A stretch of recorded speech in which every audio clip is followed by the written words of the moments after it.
En Sinaloa. El número, sí, la Procuraduría a veces raro, no coincide con los informes periodísticos de los que tú hablabas, ¿no? Pero en Chihuahua se habla de 148, en Oaxaca se habla de 150 el Estado de México casos. Tiene... Y te voy a decir dónde radica el problema. Y el problema no se trata de si es un hombre o una mujer el que habla, porque cuando hablo sí trato de hacerlo con argumentos muy claros. En alguna ocasión, y tú recordarás, Consuelo, que hicieron un único estudio que se hizo aquí en el 2008. Yo entrevisté a la persona, era Nuria, que presentaba ese informe. De los pocos que se han hecho, no se ha hecho otro igual. Creo que hay otro de Tere Guerra, ¿no? Pero de los que participé yo en el 2010, en el 2007 me tocó acompañar a Nuria Alejandra, estaba yo como visitadora general presentando ese trabajo sobre homicidios dolosos y revisando... ¿no? Pero esto tiene que ver con que el ombudsman tiene acceso a las averiguaciones previas. No cualquier persona tiene acceso a esta información. Es una información privilegiada en razón de discrecionalidad del hecho delictivo, porque es muy delicado tener esta información tanto por el que la recibe como por el que la suelta. Pero fíjate que le hicimos el trabajo sucio porque y no solo se trata de mujeres, y yo coincido con Víctor en que hay carpetazos, porque la autoridad dice, pues es que estaba metido en algo. Recientemente, y es un caso que yo conozco cercano, de un muchacho estudioso, un muchacho de esos que dices, buen muchacho, y por una situación lo asesinan, de estos asesinatos fuera de un bar. Y la gente, escuché gente que dijo, en algo ha de haber andado, o ha de haber andado, no andaba bien. Eso no es posible hacerlo, es decir, eso habla de una sociedad apática, mal informada, que además no se quiere informar. En el caso de mujeres, la idea colectiva fue esa precisamente, es que ahora hay más equidad. No hay más equidad, señoras y señores. Quienes sabemos del tema sabemos que no la hay, pero además cada vez hay más desinformación. Cuando la gente decía para el 2008, tú recordarás, Consuelo, es que la mujer es más asesinada porque ahora se mete más en el narco. Y oh sorpresa, porque personas investigadoras serias dijeron, no señores, del 100% de mujeres asesinadas en Sinaloa, ni siquiera el 20% estaba involucrada en el narcotráfico. Pero ¿cómo vas a saberlo a ciencia cierta cuando ni siquiera se resuelven los casos? No entiendo la parte del argumento que le hacemos el trabajo sucio al... Le hacemos el trabajo sucio, Andrés, porque inmediatamente el imaginario te lleva a pensar que una mujer asesinada debió haber sido novia de un mafioso. Pati, sin embargo, esto tiene que ver... Lo cual es una cosa absurda, Esto tiene que ver con la naturalización de la violencia. De alguna manera todos sabemos que incluso aún más la violencia contra las mujeres, porque cuando se habla de impunidad, mucho ojo, porque también entonces iríamos a revisar los expedientes de cualquier otro delito y también vemos que hay esa situación. Entonces, vamos aquí, sin embargo, ahorita la violencia contra las mujeres se ha exacerbado, eso es real. Sin embargo, el gobierno, hay que decirlo, el gobierno tanto federal como local, se ha visto obligado por una serie de acciones afirmativas que han tenido a bien las mujeres sacar adelante desde la Cámara de Diputados federal, la Cámara local, es decir, donde se están desarrollando acciones ya concretas en materia de prevención y atención de la violencia, llámese familiar o comunitaria, incluso la institucional. Esto yo creo que estamos en un proceso donde incluso quieran o no los gobiernos federales o locales, vamos a tener que aterrizar política pública más efectiva en materia de violencia contra las mujeres. La violencia familiar hoy por hoy, tenemos escasos 10 años de trabajar el tema de la violencia familiar como un asunto público, no privado. Entonces es muy reciente el trabajo que se viene haciendo en estudios de género, casi no hay, lo que decía Pati tiene razón. Entonces creo que estamos partiendo, y aquí ni todos somos buenos ni todos somos malos, sino que vamos construyendo en este camino y creo que va a llegar el momento en que tengamos mejores condiciones de seguridad para las mujeres. Pero además, Consuelo, hay que diferenciar, creo muy rápido, creo que es posible prevenir un homicidio, en este caso feminicidio, cuando viene de violencia en la familia, cuando la pareja está agrediendo a una mujer, que muchas veces terminan estos casos en asesinatos, una violencia que inició verbal, que luego se convirtió en física, terminan muchos de estos casos en asesinatos. Eso se puede prevenir y es el trabajo que están haciendo ustedes, Pero lo que no se puede prevenir es cuando una mujer, y sí las hay que ser realistas. Claro que sí, Sinaloa, 20%. Cuando una mujer se involucra en actividad de crimen de alguna u otra manera, eso no lo puedes prevenir, como no puedes prevenir que vayan a matar a alguien porque no cumplió el trabajo de determinado grupo que mueve droga. O sea, sabes a lo que te atienes, y lo mismo pasa con hombres y mujeres. Existe el caso, Sin embargo, pero no ahí habría que decir también, ¿no?, cómo las familias se han incrustado en el narcotráfico. Entonces, eso eleva el riesgo también de las personas en el contexto familiar.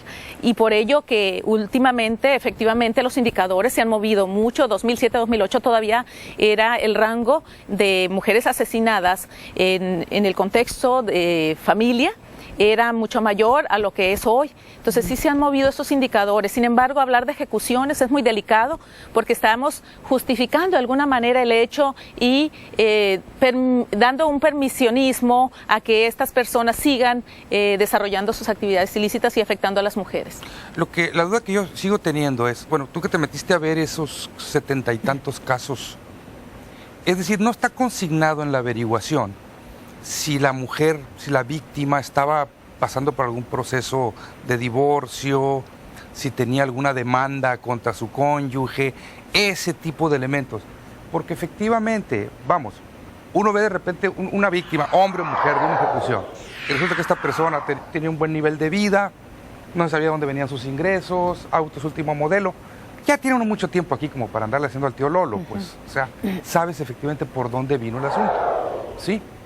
Pero yo sigo pensando, precisamente ese entorno, decía la Pati, es que cómo es posible que la gente dice, es que andaba mal, es que andaba en eso.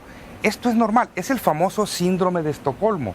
Somos una ciudadanía ya víctima de ese síndrome.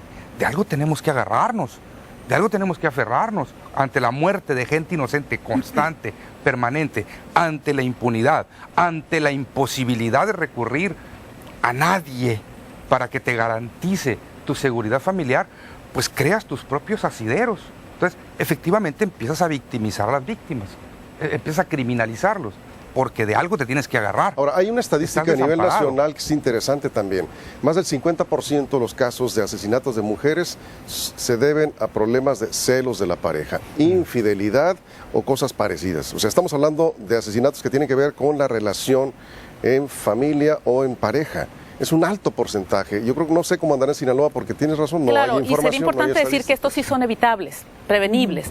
Entonces sí, claro, es ahí donde nosotros queremos enfocar los esfuerzos. Pero ¿qué tan prevenible, Consuelo? Porque aquí es donde yo creo que vale la pena discutir el tema que tiene que ver con la estructura que atiende a la mujer maltratada.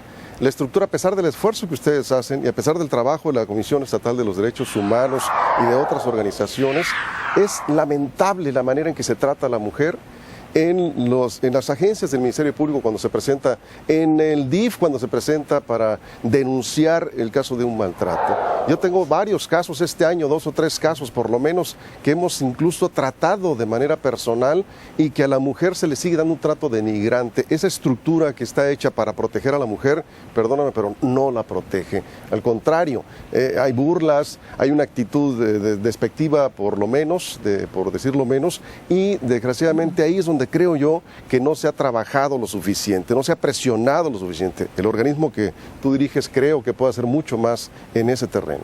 Claro, mira, hemos trabajado mucho, sin embargo, hay casos, eso no puedo negarlo. Bueno, perdón, corrijo, se ha avanzado muy poco.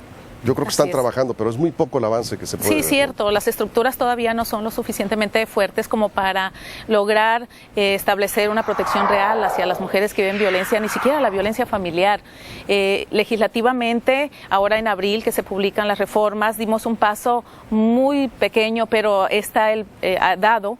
Creo que va a ser importante que en la práctica lo veamos reflejado, porque a veces en la ley vemos cosas muy, muy bonitas. De hecho, la Ley General de Acceso a las Mujeres a una Vida Libre de Violencia, las reformas al Código Penal local también son muy buenas. Entonces ahora, ¿cómo llevarlas a la práctica? Y cómo garantizarles a las mujeres el acceso a la justicia, que es lo que están buscando cuando ellas acuden a cualquier instancia del Estado. En el caso de las agencias del Ministerio Público, es un gran número de denuncias las que reciben, sin embargo, muchas llegaban a la conciliación porque estaba permitido.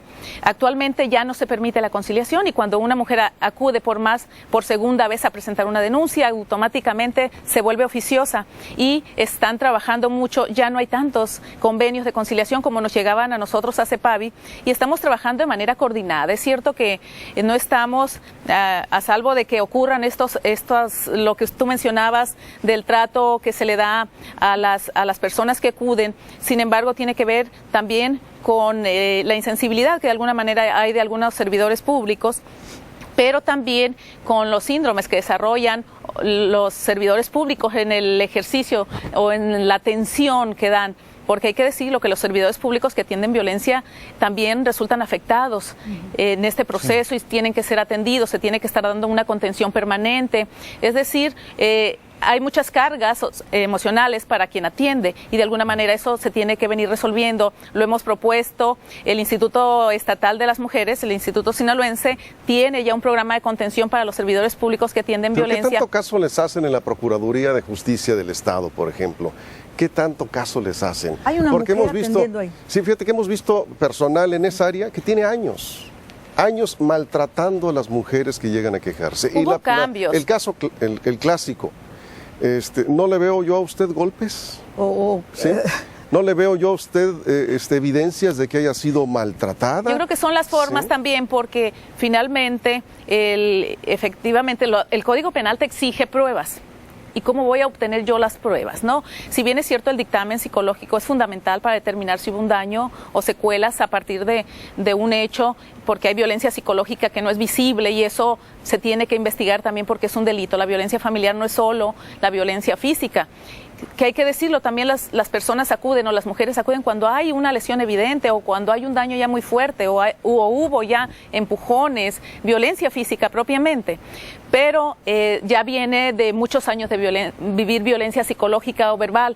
Entonces creo que es fundamental que cuando las mujeres se deciden a denunciar les hagamos el caso, trabajemos lo más profesionalmente posible con los modelos de atención ya validados, porque tenemos un modelo de atención en CEPAVI, trabajamos buscamos tener principios rectores en nuestros servicios, que son la empatía, la confidencialidad y el profesionalismo, que es tan importante en este trabajo, porque las personas que acuden con nosotros tienen necesidades que tenemos que atender de manera inmediata.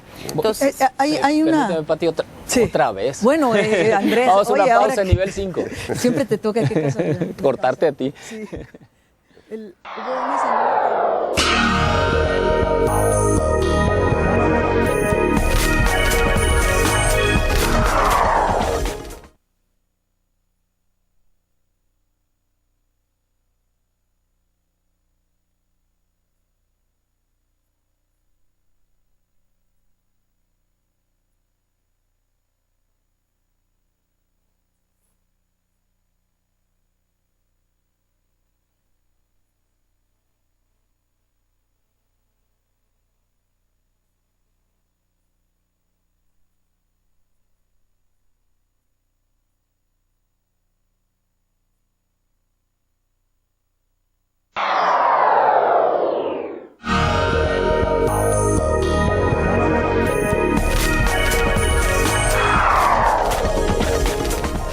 Estamos de regreso en nivel 5, estamos en Televisoras Grupo Pacífico. Me parece que Víctor ha puesto el asunto puntual en cómo se involucran algunas de las instituciones con otras para esto de la atención y hacer que el modelo realmente funcione. Porque ciertamente se ha avanzado en la construcción de instituciones que revisen el tema de violencia intrafamiliar, más allá del DIF, por supuesto, que digamos que era quien lo tenía asignado o designado durante muchísimo tiempo en este país, y que después, digamos, pasa una denuncia de maltrato ante estas instancias de la Procuraduría de la Defensa del Menor y la Familia, pasa o podría pasar a las instancias del Ministerio Público, que podría ser ahí donde finalmente se atora. La otra parte tiene que ver con la atención rápida de los niveles de estos protocolos que se crean en instituciones como el CEPAVI, donde la línea de emergencias debiera finalmente tiene que conectarse a otro sistema, que es el sistema de las policías, y me parece que también es ahí donde se atora. Si alguien que está sufriendo violencia llama a esta línea de emergencias, pero ustedes además tienen que enrutarla hacia otro lugar, pues ahí es donde la policía pues o nunca llega, o tarda mucho, o tres, no sabe cómo tratar el asunto de violencia intrafamiliar, y cuando interviene no tiene, digamos, la sensibilidad adecuada este funcionario para poder atender el caso. En el caso de Ismujeres y CEPAVIC, yo creo que Consuelo y Elizabeth son mujeres muy sensibles, son mujeres preparadas. Ellas, como mujeres preparadas, están limitadas porque CEPAVI e Ismujeres recibe un financiamiento del gobierno. Claro, el Congreso lo avala, alrededor de 10 millones de pesos cada una en promedio, ¿no? Pero además, esa limitación se nota cuando hay declaraciones. Consuelo, yo he notado también cuando en el caso de Elizabeth se pusieron en un problema ustedes cuando al gobernador no le convenía que se tratara el tema de alerta de género. Y entonces ahí es donde se encuentran atadas de mano, yo creo, estas instituciones que dependen demasiado de que el gobernador en turno diga, pues se me sale ella o se me sale aquella otra, porque lo que está diciendo ya me está alebrestando mucho ahí a la sociedad. El tema de alerta de género es otro tema. ¿De qué serviría, Víctor? Tú decías, como ¿de qué sirve? No veo tampoco la utilidad de inmediato. Lo que sí vería como utilidad es que se pusieran a trabajar las diputadas. No hay un seguimiento de los casos de feminicidio que son dolorosos. Yo solo quisiera ponerles un caso que a mí me pone la carne de gallina porque no se ha podido resolver. Y estamos hablando de un violador en Choice que asesinó a esta niña de 12 años, Erika. Le pregunté al gobernador a los 4 meses de ocurrido el caso. Una niña asesinada murió 4 días después, pero fue dejada en un panteón, violada y con una herida fuerte. Toda esa noche que vivió la niña tenemos que vivirla nosotros, con empatía. Pero además, le preguntas al gobernador y no sabe del caso. Le preguntas al procurador y dice, déjeme informarme. ¿Cómo te imaginas que ellos no están enterados de casos tan sensibles que deberían ser emblemáticos de lo que está pasando en Sinaloa? No han resuelto este caso. Yo he exigido y lo voy a seguir exigiendo porque anda un violador y asesino suelto. Estas personas son recurrentes en sus delitos. Ahora, ¿cuándo nos vamos a poner a hacer estudios como el que ya se hizo en la Ciudad de México? De cada 10 mujeres, 8 al menos han sufrido o un repegón, o un manoseo, o una grosería en un autobús. Ya ves que ahora cambiaron y hay autobuses solo para mujeres. Sí. Que parecería que hay un stripper ahí, pero no, es que es solo para mujeres. Hay tubos, pero no hay strippers. Sí, hay tubos, pero no hay strippers. Entonces, resulta que eso aquí no